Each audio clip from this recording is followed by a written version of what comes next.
본문의 말씀을 가지고 비시디아 안디옥에서의 축복과 갈등이라는 제목으로 함께 말씀을 나누겠습니다.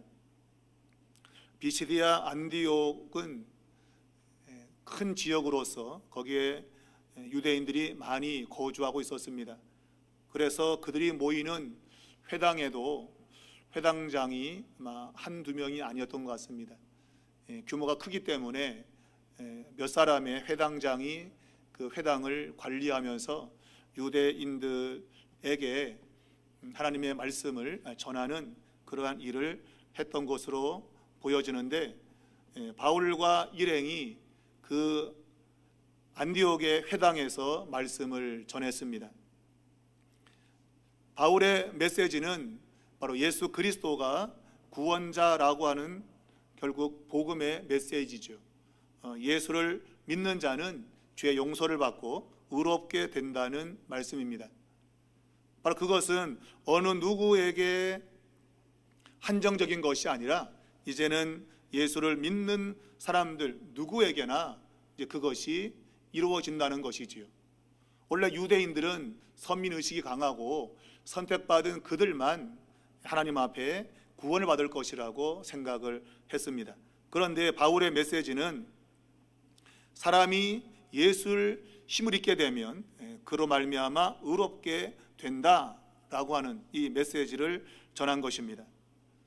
그 말씀을 들은 회당에 있는 사람들이 이제 바울과 일행이 모든 말씀을 마치고 나가려고 했을 때에 다음 안식일에도 이 말씀을 하라라고 요청했다고 오늘 본문이 말하고 있습니다. 바울의 메시지를 듣고 그들이 무언가 마음에 와 닿은 것이 있었기 때문이죠. 그래서 다시 듣고 싶어 했던 것입니다. 바울의 설교를 다음 안식일에도 다시 듣고 싶어하는 오늘 그러한 그들의 마음, 이것이 사실 오늘 우리들의 마음이 되어야 되죠. 어찌 보면 우리는 하나님의 말씀을 갈망하는 이런 것보다도 빨리 이 시간이 지나가야 된다, 그런 마음이 더 강하지 않아요? 빨리 예배 시간이 끝나면 좋겠다. 그리고 아유 벌써 주일이야? 뭐 이런 거 있잖아요. 벌써 주일이야? 야, 왜 이렇게 주일이 안 오냐? 뭐 이래야 되는데 아유 벌써 또 주일이야? 뭐 이런 반응이 있잖아요. 오늘 이 사람들의 반응은 다음 안식일에도 또 그 말씀을 들려주라, 듣고 싶어하는 열망을 보여주고 있습니다. 아마 이 바울의 설교를 다시 요청한 사람들이 누구일까? 성경은 단순히 사람들이라고 말하고 있는데 아마 이들은 회당을 관리하는 회당장들로 보입니다. 왜냐하면 회당장들이 그 설교하는 사람들을 이렇게 정하기 때문입니다. 아무나 뭐 누구 데려와라 그럴 수 없고, 회당장들이 의논하여 사람을 정하고 또 그 사람을 말씀을 전하도록 하기 때문입니다. 그러니까 먼저 회당장들이 은혜를 받은 것 같아요. 회당장들이 은혜를 받으니 그들이 바울에게 다시금 그 설교를 다음 안식일에도 해달라 요청한 것이죠. 우리가 어떤 높은 자리에 있는 사람들이 은혜 받기가 참 어렵습니다. 낮은 자리에 있는 사람들은 참 은혜를 그래도 갈망하고 잘 받는데 높은 자리에 있는 사람들은 잘 받기가 어려워요. 그래서 이 목사가 목사들을 대상으로 설교하는 게 제일 힘들어요. 제일 힘들어요. 다 안다 이거죠. 많이 안다 이거죠. 그러니 그 뭔가 어느 일정 수준 이상에 있는 사람들을 정말 감동을 준다고 하는 것은 매우 어려운 거예요. 사실은 실제적으로. 그런데 이 회당장들은 자신들이 먼저 감동을 받고, 그래서 바울이 다시 그 설교를 다음 안식일에도 해줄 것을 요청을 하고 있는 겁니다. 회당을 운영하는 그런 제도를 보면 안식일과 다음 안식일 사이에 주중에 모이는 그런 모임이 있었다고 합니다. 그러나 대부분의 사람들은 그 주중에 모임을 갖기 어려운 그러한 상황에 있었다 그래요. 그래서 그들은 다음 안식일을 간절히 기다리는 거죠. 요즘 우리가 이제 수요 예배를 드리고 있잖아요, 그죠? 그 수요 예배를 드리는 아마 그런 이유들도 아마 이 유대인들이 주중에 모여서 하나님 말씀을 들었던 그런 연장선이 있기도 하고, 또 구약 말씀에 보면 3일째 되는 날 하나님의 말씀을 받는다고 하는 그런 시내산에서의 어떤 그런 배경도 작용을 하고 있죠. 그러나 더 큰 이유가 있다면 일주일이 너무 멀잖아요. 하나님 말씀을 받는 시간이 너무 머니까 좀 서운하다. 그래서 주중에 한 번 더 모여서 하나님 말씀을 받자. 그러한 의도로 우리가 하는 건데, 근데 자꾸 이것이 이제 하나님 말씀을 듣는 것을 이제 멀리하는 그런 경향이 있다 보니까 이제 주중에 모이는 것도 거의 없어지는 그런 추세입니다. 그냥 외국처럼 그냥 주일만 모이는 그러한 형태로 지금 많이 변해가고 있는 그러한 실정입니다. 어찌되었든 환경이 그렇게 되어서 못할 수 있는 그러한 이 비시대 안디옥 이 회당의 상황, 그러나 우리는 그런 상황이 되면서도 안 하는 이런 것은 다른 거죠. 어찌되었든 이들은 하나님의 말씀을 사모했다고 하는 아주 그러한 모습이 강하게 나타나 있는 것이죠. 또한 설교가 끝난 후에도 이 회당 안에 남아있는 많은 유대인들, 특별히 유대교로 개종한 사람들이 바울과 바나바를 따랐다라고 성경이 말하고 있습니다. 43절에 보면 유대인과 유대교에 입교한 경건한 사람들, 아마 이들은 이방인으로서 아마 개종한 사람들로 보이는데, 근데 이들이 바울과 바나바를 따르고 두 사도가 더불어 말하고 항상 하나님의 은혜 가운데 있으라 이렇게 말했다고 되어 있습니다. 그러니까 설교가 끝난 이후에도 바울과 바나바와 함께 교제하며 계속 대화를 나누는 이러한 모습들을 보게 되는 것이죠. 우리는 빨리 끝나면 빨리 가려고 하는데 이 사람들은 더 얘기를 나누고 싶은 그러한 모습을 보여주고 있어요. 아마 다음 안식일까지 기다리기가 너무 멀다는 생각에 설교가 끝났지만 또 듣고 싶은 그러한 열망을 보여주고 있는 것입니다. 우리가 주일날 교회에 와서 예배를 드리고 그 내가 오늘 받은 바 말씀을 함께 교제하며 나누는 이런 모습이 돼야 돼요. 근데 끝나면 빨리 집에 가려고 그냥 어떻게 빨리 갈까? 엉덩이가 들썩거리고. 여러분, 은혜가 없는 거죠. 내가 은혜가 있으면 성도와 함께 들은 말씀을 서로 나누고 교제하고 이것이 우리 안에 기쁨이 되어야 됩니다. 오늘 이 회당의 사람들이, 특별히 유대교로 개종한 사람들, 이 사람들이 바울과 바나바를 따랐다고 되어 있습니다. 그들은 이 유대교 사람들이 가지고 있는 그것이 너무 좋아 보였고 그래서 개종을 한 것이죠. 유대교로 입교를 한 거예요. 그래서 그들은 입교했기 때문에 그들은 하나님의 말씀을 정말 사모하고 따르려고 하는 그러한 반응을 보이고 있는 거예요. 자, 오늘 이 바울과 바나바는 그들에게 은혜 안에 머물라라고 권했다고 되어 있습니다. 은혜 가운데 있으라. 있다는 말은 머무르다는 뜻입니다. 한 곳에 머물러 있어라. 그러니까 하나님의 은혜 안에 지속적으로 머물러 있어라 하는 이런 말은 아마 세례를 받으라고 하는 그러한 표현으로도 볼 수 있다고 학자들이 해석을 하고 있습니다. 그러니까 하나님의 은혜에 지속적으로 머물기 위해서는 세례를 받아야 되는 것이죠. 세례를 받아서 그 세례를 통해서 하나님의 은혜를 지속적으로 받는 것. 우리가 교회에 나와서 예배 드리고 또 신앙생활하는 것 중요합니다. 그러나 세례를 받는 것이 중요합니다. 세례 받는다고 하는 것, 하나님의 은혜 안에 계속 내가 머물러 있기를 바라는 그런 마음이 있는 거예요. 그래서 바로 이들은 이제 그리스도를 믿게 되어지고 그들이 세례를 받음으로 하나님의 사람으로 새롭게 시작하라고 하는 그러한 권면을 받고 있는 것이죠. 사람들은 말합니다. 야, 그냥 교회만 다니면 되지 무슨 꼭 세례를 받아야 돼. 아, 세례 받아야 돼. 꼭 그런 사람이 있어요? 예, 세례를 받는 것과 안 받는 것, 그 세례가 우리에게 구원을 주는 건 아니지만, 그러나 오늘 이 말씀에 의하면 은혜 안에 머물르기 위해서는 세례를 받는 것이죠. 그런 하나의 표시가 하나님을 향한 열망을 보여주는 거예요. 내가 하나님의 은혜를 더 받기를 원한다고 하는 그러한 표현이 세례를 받는 것으로 나타나는 것이죠.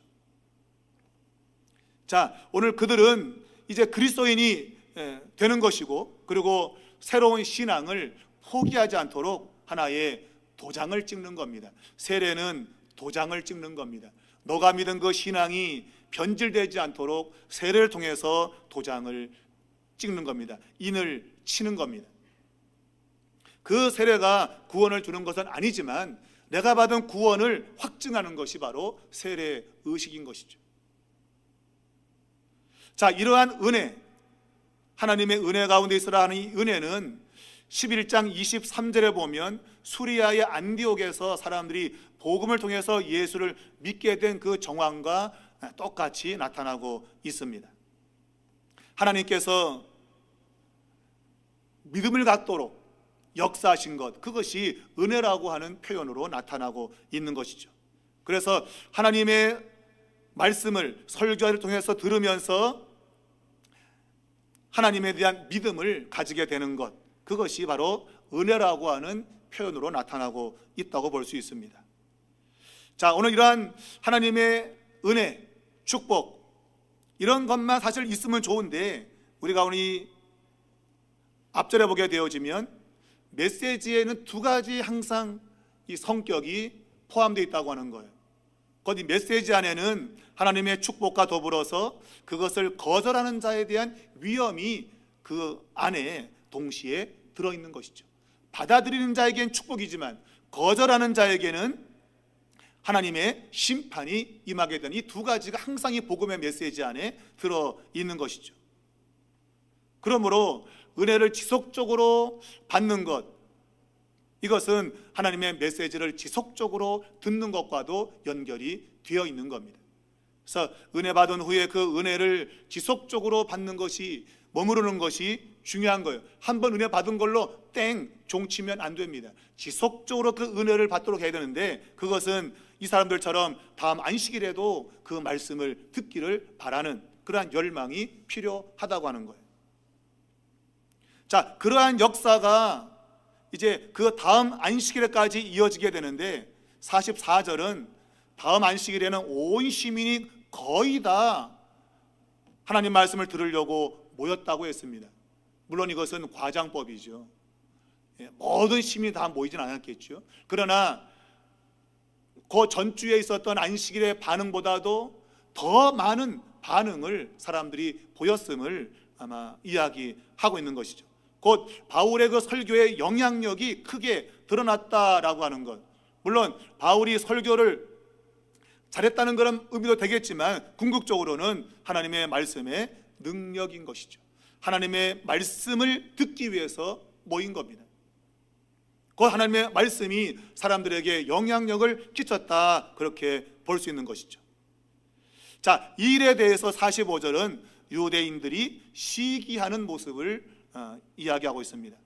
그들이 시기가 가득했다라고 말하고 있습니다. 이 유대인들은 바울과 바나바의 그 메시지에 반응하지 않은 유대인들을 가리키겠죠.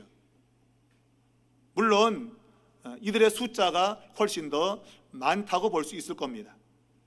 자, 이들의 시기가 가득해가지고 지금 바울과 바나바를 박해하고 비방하는 이러한 행동을 했다고 되어 있습니다. 바울이 말한 것을 반박하고 비방했다.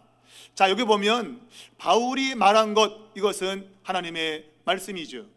바울의 말은 인간의 말이 아니라 하나님의 말씀이라고 하는 등식을 놓고 있는 겁니다. 하나님의 말씀을 듣기 위해서 모였다고 했는데 바로 그 아래는 바울이 말한 것을 반박한다.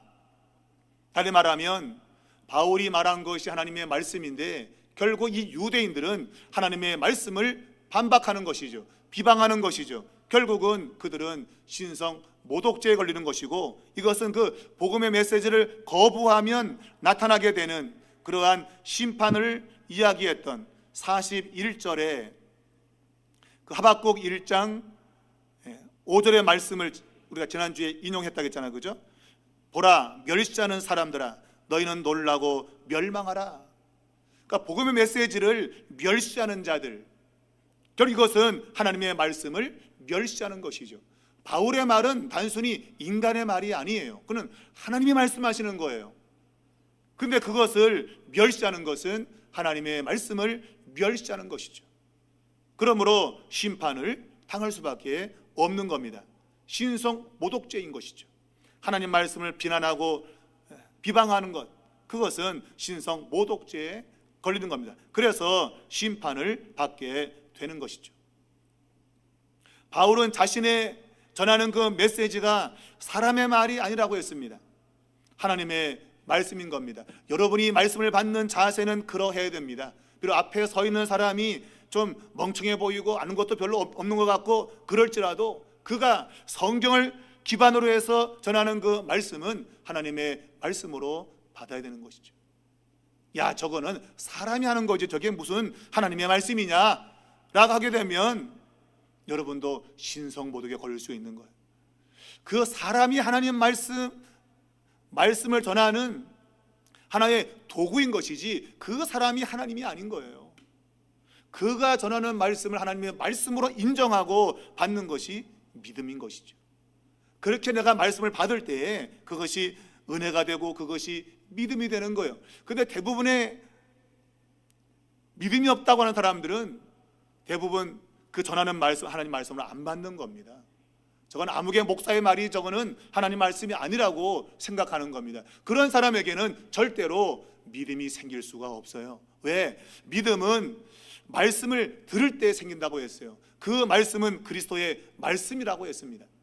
하나님의 말씀을 인정할 때 내가 믿음이 생기는 거예요. 근데 저건 일개 아무개 목사의 말이야, 전도사의 말이야 이렇게 해버리면 믿음이 생기지 않는 거예요. 내가 왜 믿음이 없지? 그 얘기는 하나님 말씀을 말씀으로 인정하지 않기 때문에 발생하는 분명한 이유가 있는 것이죠. 그래서 하나님 말씀을 내가 받으면 믿음이 생기는 거예요. 그것이 뒤에는 가보면 이제 작정되었다고 하는 이것과 맞물려 있어요. 자, 여러분 이게 참 은혜인 거예요. 이게 믿어지는 거예요. 믿어지는 거. 하나님 말씀을 받을 때 이게 말씀이 맞아 라고 믿어지는 거예요. 그래서 믿는 자는 다 영생을 얻게 된다고 하는 하나님의 영원한 작정, 그 목적이 이루어지고 있음을 오늘 누가가 이 사도행전에서 밝히고 있는 것이죠. 자, 바울이 말한 것은 사람이 말한 것이 아니라 하나님의 말씀인 것을 오늘 이 본문에서 이야기합니다. 사람들은 하나님 말씀을 들으러 왔는데 그것은 바울이 말한 것이었습니다. 자, 이러한 반박과 비난 이런 거 있었지만 바울과 바나바는 잠잠하지 않았고 도리어 담대히 말했다고 성경이 말하고 있습니다. 46절에 보면 바울과 바나바가 담대히 말하여 이르되, 여러분 복음은 반대에 부딪히면 부딪힐수록 더 강력한 힘을 발휘합니다.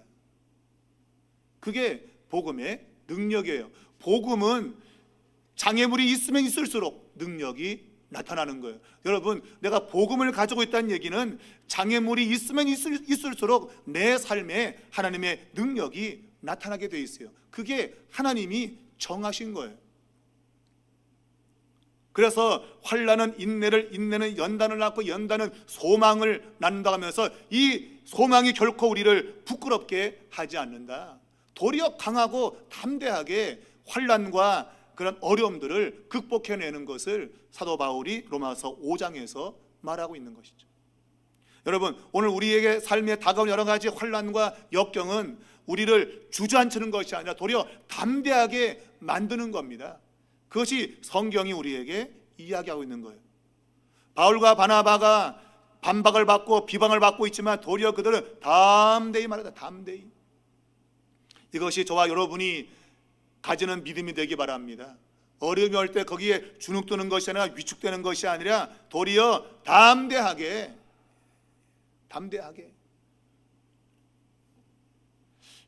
반품을 시키는 게 요즘 하도 이게 택배가 많으니까 마음에 안 들면 반품을 시키잖아, 그죠? 근데 반품이 안 되는 게 있대요. 그것은 나이야, 나이. 나이는 반품이 안 돼. 새가 맨날 배송이 와. 이 한 살이라는 거 배송이 오는데 이 한 살 나이는 반품이 안 돼. 우리가 나이를 먹으면 우리의 육체도 힘이 없고 모든 게 다 약해지게 돼 있어요.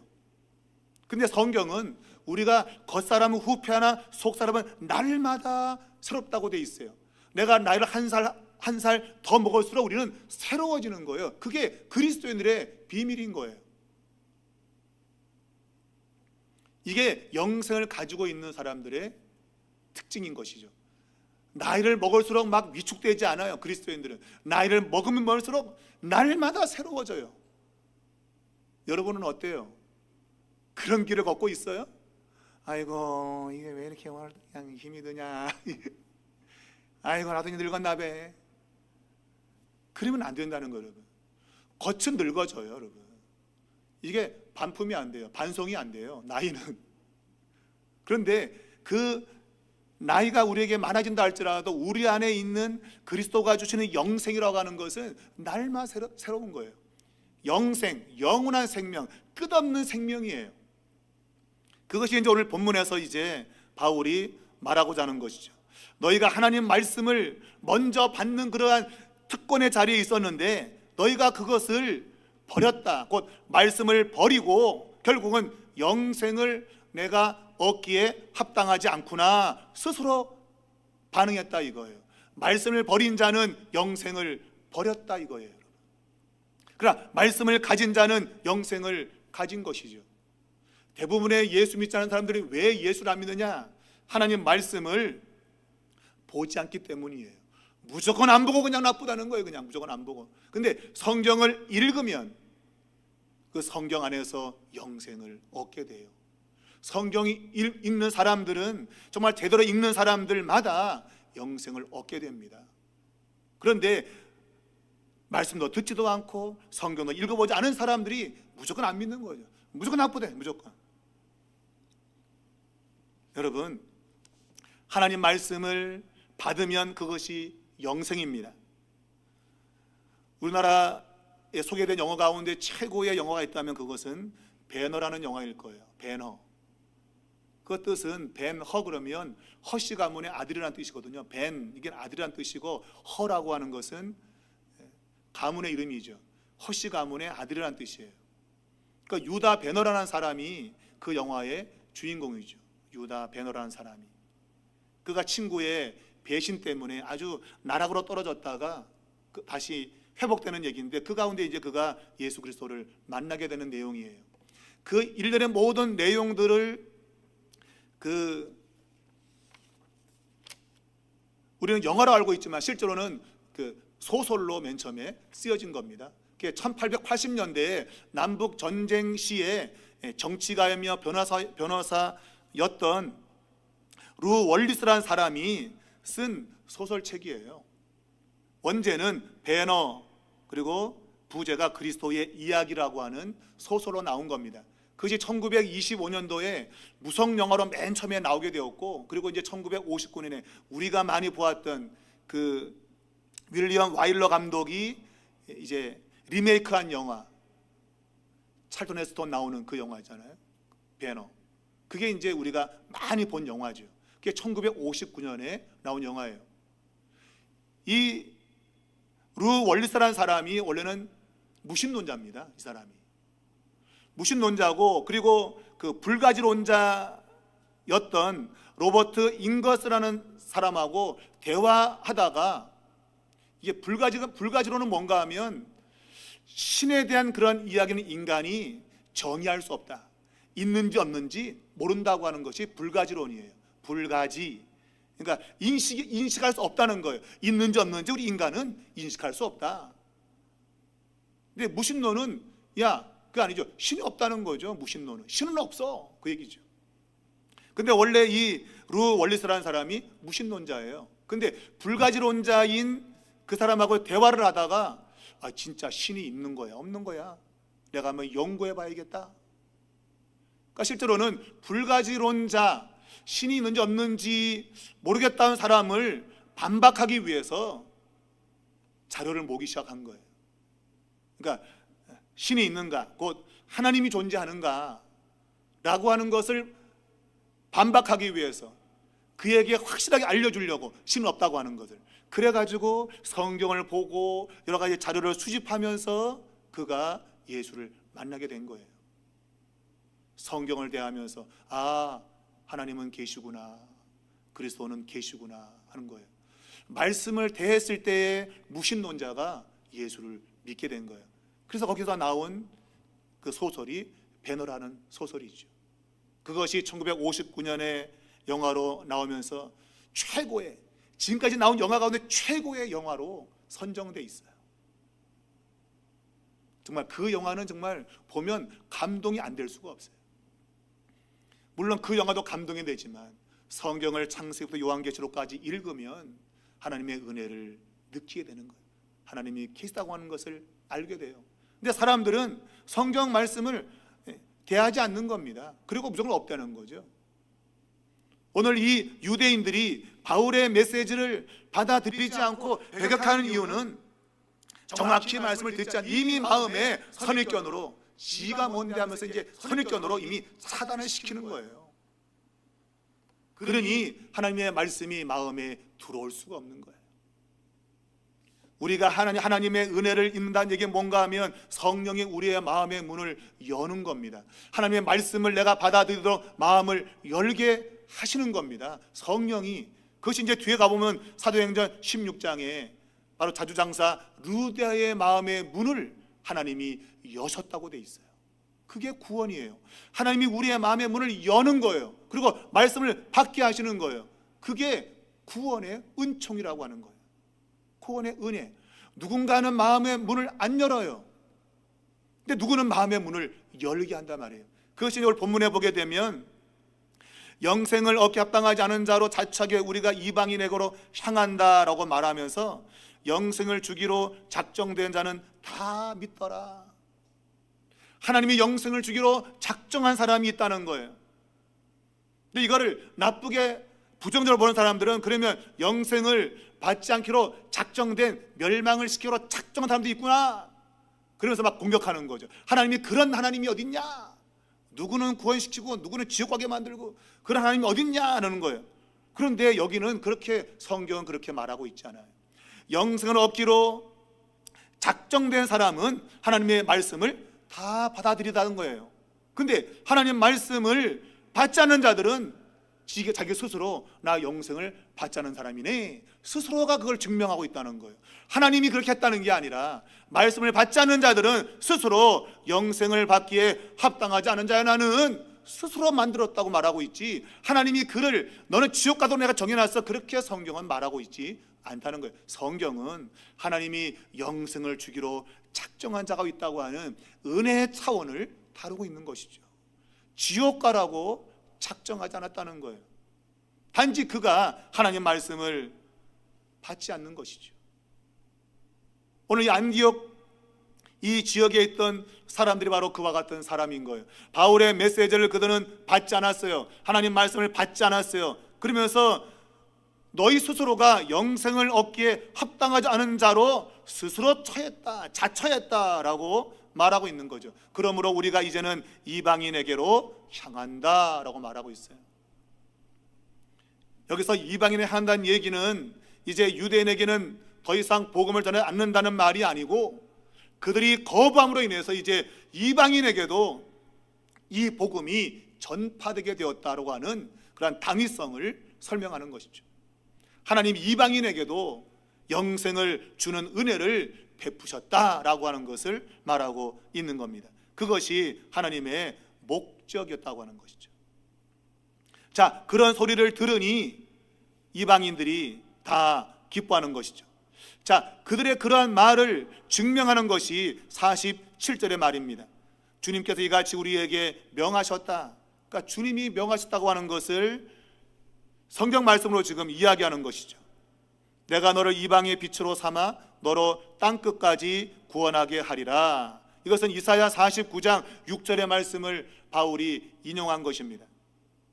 자, 49장 6절 말씀은 그가 이르시되 내가 나의 종이 되어 야곱의 지파들을 일으키며 이스라엘 중에 보존된 자를 돌아오게 할 것은 매우 쉬운 일이라. 내가 또 너를 이방인의 빛으로 삼아 나의 구원을 베풀어서 땅끝까지 이르게 하리라. 자, 여기서 원래 1차적으로는 여기서 이방의 빛은 예수 그리스도를 가리키고 적용되었던 겁니다. 그런데 오늘 그 말씀을 바울은 자신에게 준 사명으로 연결을 시키고 있어요. 원래 예수님은 이방을 비추는 빛이었죠. 버림받고 소외되고 멸망으로 떨어진 자들을 생명의 빛을 비추는 분으로 그분 자신이 구약에 예언된 자라고 하는 것을 말씀했어요. 그런데 바울은 바로 그 복음을 전하는 그런 사명자로서 자신을 이방의 빛으로 이야기를 하고 있는 겁니다. 그래서 나는 이제 이방인에게 복음을 전하는 그러한 사역으로 간다라고 말하고 있는 겁니다.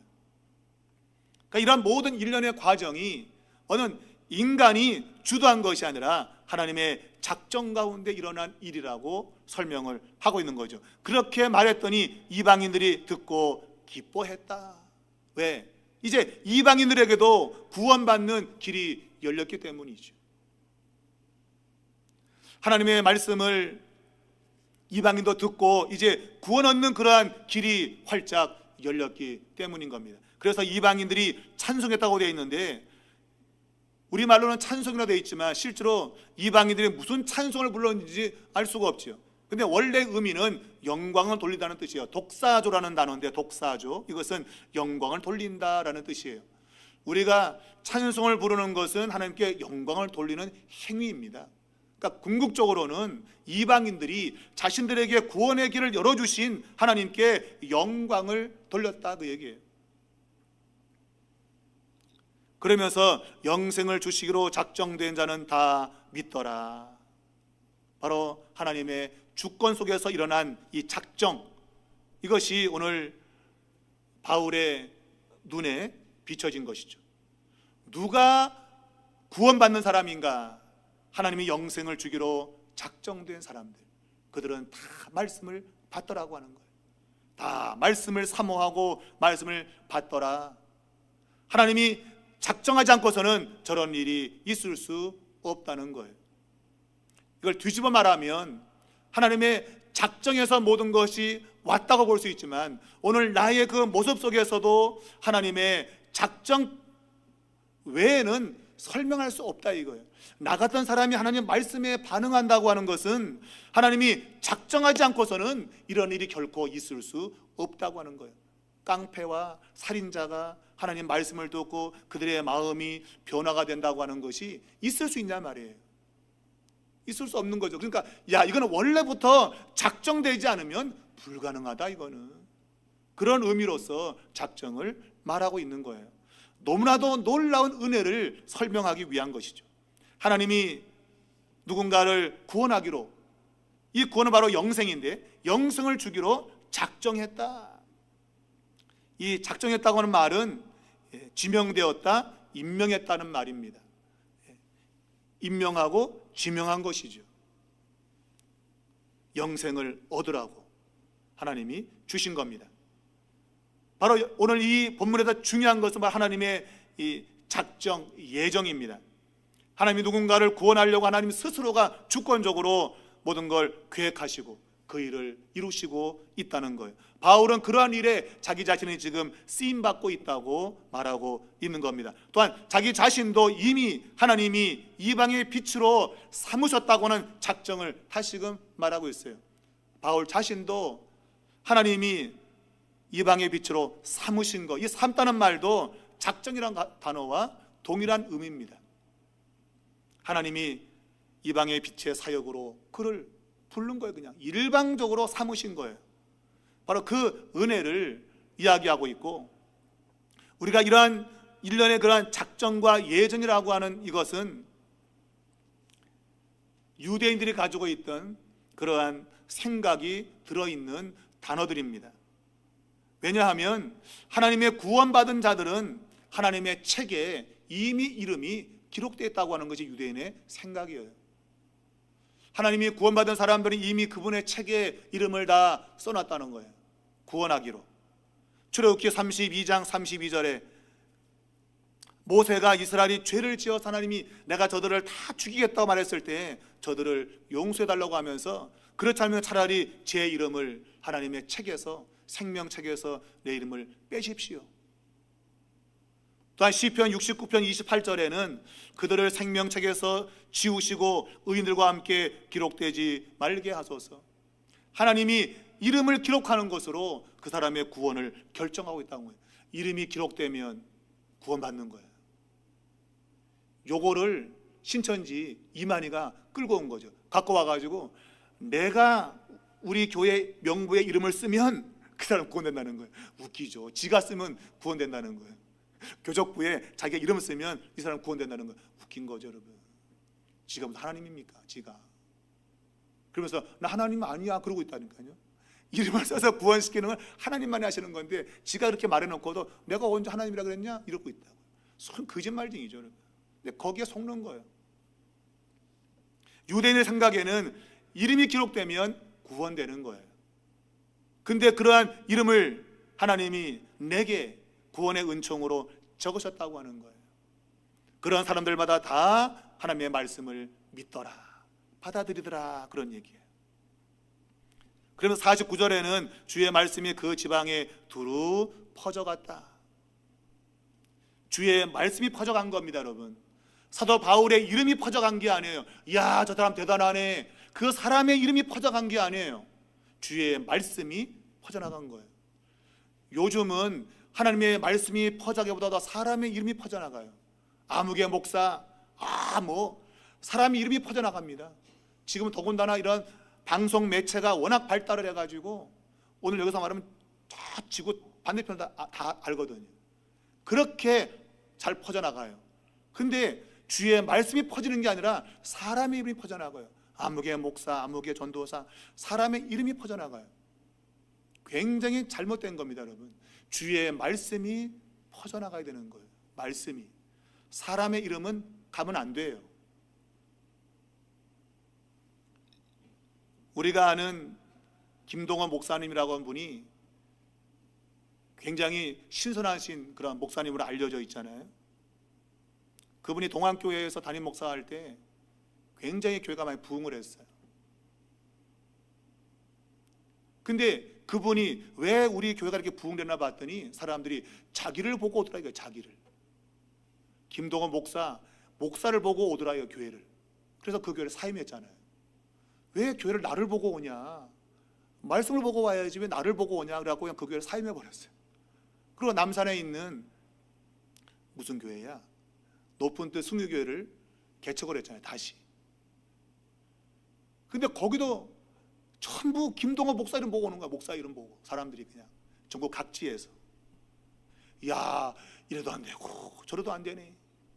그래서 내가 없어져야겠구만. 그래서 그분이 그냥 사역을 그만둬버리고 그 교회를 다 나눠줬잖아요, 다른 사람한테. 자기가 있는 이상 사람들이 이름 보고 오는데 이름 보고 오면 안 된다 이거예요. 하나님 말씀을 보고 와야지 이름 보고 오면 안 된다는 거예요. 그래서 자기가 그냥 그만둬버리고 그 아래에 있는 사람들에게 교회를 분리해서 나눈 거예요, 교회를. 사람들이 그래요. 주의 말씀을 쫓아가지 않고 사람의 이름을 쫓아간다는 거예요. 그 사람, 와 대단하다. 잘못된 신앙이에요. 성경의 관점은 주의 말씀이 퍼져가야 돼요. 하나님 말씀이 높아져야 돼요. 사람이 높아지면 안 돼요. 그거는 교황, 천주가 그런 거예요. 천주교가. 천주교는 하나님 말씀 위에 교황이 있습니다. 말씀 위에 교황이 있어요. 교황이 성경 이렇다고 하면 그냥 그게 말씀이 돼버리는 거예요. 우리 개신교는 그거 반대한다고 나온 거거든요. 교황 위에 하나님 말씀이 있는 거지 왜 어떻게 말씀 위에 교황이 있냐. 그래서 종교 개혁이 시작된 거예요. 그래서 우리는 오직 하나님 말씀만 높이는 개신교가 되어야 됩니다. 하나님 말씀이 최고의 머리 꼭대기에 있어야 됩니다. 근데 안타깝게도 지금도 여전히 말씀보다 사람의 이름이 그 위에 있습니다. 안타까운 것이죠. 여러분, 제가 잘생겼다고 저를 따르지 마시고 하나님 말씀을 따라가셔야 돼요, 여러분. 제가 인물 좋다고 저 따라오지 마시고 말씀을 따라가셔야 돼요, 여러분. 그게 신앙입니다. 그게 참된 신앙이고 그런 곳에 하나님의 역사가 일어나게 되는 것이죠. 이제 50절 이하 보게 되면 이 유대인들이 바울의 사역을 방해하는 일들을 합니다. 경건한 기부인과 그 신의 유력자들을 선동해서 바울과 바나바를 막 박해하는 거죠. 그리고 결국은 그 지역에서 쫓아내게 됩니다. 여러 가지 방해 공작을 벌인 것이죠. 결국은 쫓겨납니다. 근데 성경은 그들이 쫓겨나고 있지만 그들은 기쁨과 성령이 충만했다고 되어 있어요. 이게 복음이죠. 내가 있는 자리에서 박해가 있고 핍박이 있고 그래서 쫓겨나는 그런 아주 안타까운 상황이지만 도리어 그들 마음에는 기쁨과 성령이 충만했다. 이게 복음이에요. 여러분, 복음은 상황과 완전 반대로 작동을 해요. 이상하게 참 어렵고 어려울수록 기쁨과 성령은 충만해지는 거예요. 반대로 너무 환경이 좋으면 느슨해지고 기쁨도 없고 성령도 없고 그게 되는 겁니다, 여러분. 그래서 마귀가 노리는 것은 믿는 자들에게 평안한 환경을 주는 거예요. 평안한 환경을 주는 거죠. 마치 개구리가 미지근한 물에 있다가 조금씩 불을 떼가지고 뜨겁게 만든 그러면 개구리는 조금씩 뜨거워지잖아, 그죠? 나중에는 그냥 익어버리죠. 아, 미지근해 좋다. 그걸 감지를 못하는 게 조금 뜨거워지니까 나중에는 삶아져 있는 자기를 보게 되는 거죠. 삶아져 있는 거, 여러분. 사단이 그렇게 믿는 자를 유혹하는 거죠. 좋은 걸로 막 줘가지고 좋다. 결국은 죽는 겁니다. 우리 믿는 자들은 고난 속에서 신앙이 가는 거예요. 어려움 가운데도 가는 거예요. 그 십자가예요. 나를 따라오려던 십자가를 지라. 그거는 그냥 하신 말씀이 아니에요. 그리스도인들은 그 길을 걸을 때 진짜 살아있는 믿음이 되기 때문이에요.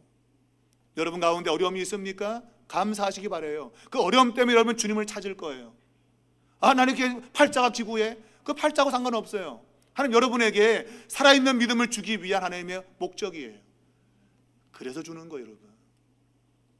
오늘 이 바울과 바나바에게 박해가 오는 것은 도리어 그들 안에 세상이 경험하지 못하는 기쁨과 성령의 충만을 주기 위한 하나의 방편을 하나님이 허용한 거죠. 힘들지? 그러나 너에게는 기쁨이 있고 성령이 충만할 거야. 여러분, 이것이 여러분의 신앙이 될 수 있길 바랍니다. 그래, 우리 믿는 이들은 어떤 환경 속에서도 결코 좌절할 수 없죠. 어려운 가운데서 도리어 기쁨을 경험하게 되고 성령의 충만을 경험하는 거예요. 저는 3.1교회가 그런 교회 되기를 바랍니다. 그저 안락하고 여가 좋사오니 그게 아니라 그냥 고난과 싸우고 역경과 부딪히면서 그래도 믿음으로 돌파해 나가는 이러한 교회, 그런 교회가 능력이 있는 교회인 것입니다. 우리 교회는 지금 그런 세월들을 잘 뚫고 왔습니다. 어렵지만 힘들었지만 잘 뚫고 왔습니다. 그런 날들이 정말 우리에게는 더 큰 하나님의 능력으로 나타나게 될 걸 믿으시기 바랍니다. 하나님이 역사하는 것이죠. 오늘 그들을 박해했던 자들은 오늘 51절에 보면 이 두 사람이 그들의 발에서 티끌을 떨어냈다고 되어 있습니다. 발의 먼지를 떨어낸 거죠. 이것은 그들이 하나님의 축복에서 제외됐다고 하는 것을 상징적으로 보여주는 겁니다. 주님께서 너희를 거부하는 자가 있느냐, 너희 발에서 먼지를 떨어버려라 그랬어요. 그것이 마태복음 10장에 70명의 전도대를 파송하고 주님의 제자들을 파송할 때 주님이 주신 명령이죠. 너희들 받아들이지 않는 자가 있다면 발에서 티끌을 떨어내라. 하나님의 축복에서 제외되었다고 하는 것을 상징적으로 보여주고 있습니다. 거부하면 멸망으로 가는 겁니다. 받아들이면 영생을 얻는 겁니다. 여러분과 저는 하나님 말씀을 받아들였고 이미 영생을 소유한 자가 되었으며, 그러나 영생을 가지고 있지만 박해를 받고 고난을 겪어요. 그러나 세상이 알지 못하는 기쁨과 성령의 충만을 경험할 것입니다. 그것이 천국이 이곳에 존재한다고 하는 근거입니다. 천국이 없다면 그런 기쁨과 성령의 충만은 있을 수가 없어요. 그러나 천국이 이곳에 있기 때문에 우리는 그 기쁨과 성령의 충만을 경험하는 거예요. 전 여러분이 그러한 기쁨과 성령의 충만이 경험되는 살아있는 신앙인이 되기를 소망합니다. 우리 교회가 바로 영적인 성장은 바로 이런 거죠. 고난 가운데 있지만 내 안에 기쁨을 경험하고 성령의 충만한 것들을 경험하는 그런 교회는 견고한 교회입니다. 우리 3.1교회가 그런 교회가 될 줄로 믿고, 여러분 감사합니다. 여러분 이 자리에 와 있는 여러분의 모습이 교회를 든든하게 붙들 줄 믿습니다. 우리 사무엘 교회를 하나님의 귀하게 사용하시고 이 마지막 때에 복음의 능력을 드러내 주시기를 주의 이름으로 축원합니다.